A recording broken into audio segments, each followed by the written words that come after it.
Maintenant, allons rencontrer Claude Marcotte, dans le boisé du métro Assomption. Certains l'appellent aussi de Marseille. C'est d'ailleurs un boisé qui est en danger. On se retrouve en 1962, les pieds directement dans le ruisseau. Évidemment, Claude va aussi nous parler du territoire qui est autour. Je vous montre une belle photo aérienne de 1947, juste avant. C'était des grands champs, vestiges de l'ère agricole, avec des boisés, des marécages qui entourent le ruisseau. C'est vraiment très beau. Alors, go, 1962. Mais c'était ici que, en 62, tu jouais dans le ruisseau.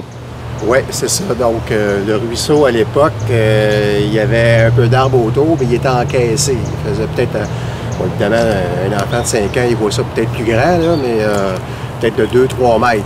On descendait, puis il y avait un filet d'eau dans le fond, puis il y avait des troncs d'arbres qui jonchaient le lit du ruisseau.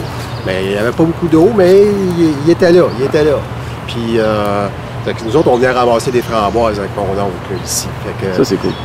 Plus au sud de Pierre-de-Coubertin, qui s'appelait Boyce à l'époque, la rue Boyce. Là, c'était vraiment juste de la broussaille, il n'y avait pas vraiment d'arbres. Puis c'était de la prairie. Là. Fait que là, il y avait beaucoup de framboises. On en ramassait en masse. Puis il n'y avait pas grand-chose à construire autour. Et puis, un peu plus tard, dans les années 60, là, je pouvais y aller tout seul. Je n'étais pas accompagné de mon oncle. Fait que je me souviens qu'au printemps, il y avait beaucoup de flaques d'eau à la fonte des neiges. Fait que ça faisait comme des genres de petits marais. Fait que on se construisait des radeaux, puis on se faisait des aventures là-dedans. Je me souviens, moi, de passer des après-midi sur le radeau, dans la mare d'eau, et puis à nous conter des histoires. Fait que ça, c'est des beaux souvenirs, ça. Ça, c'était... l'eau, c'était plus vers l'est, plus vers ce qui est Renaud-Bré actuellement. On appelait ça la Benalac à l'époque. Et puis, en face de ça aussi, on jouait au football, à touch football, sur le gazon. Là, derrière moi, ici, ce qu'il y avait, c'est qu'il y avait des champs. Les gens cultivaient. Ils squattaient le terrain. Ils s'étaient fait des potagers. Ils délimitaient leurs parcelles avec des branches, ils se faisaient des clôtures, il y avait des barils pour ramasser l'eau, comme ça ils pouvaient arroser leurs plants.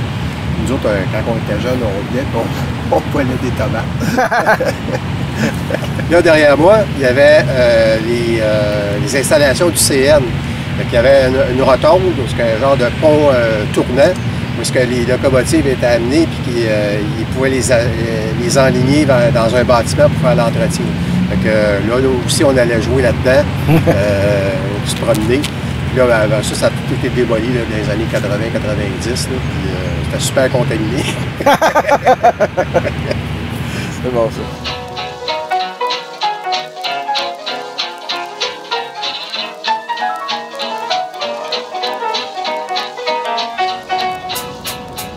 Merci à Claude d'avoir partagé ses souvenirs, c'est très gentil.